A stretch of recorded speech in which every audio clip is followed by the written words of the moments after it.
asnjëri prej neve nuk mundet me pështu për mëkatet për gjunave.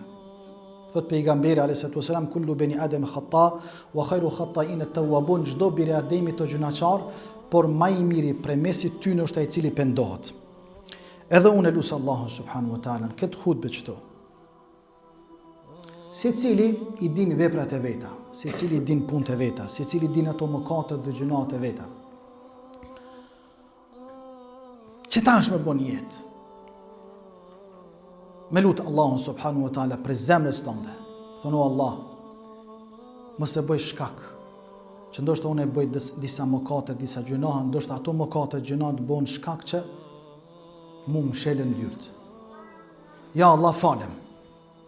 Ja Allah, ma mundso që mos dalin nga kjo xhami dhe ti mi ke fal mëkatet dhe gjunat. Secili din ato raportet e veta me Allahun subhanahu wa taala, kush nuk bën mëkate gjuna.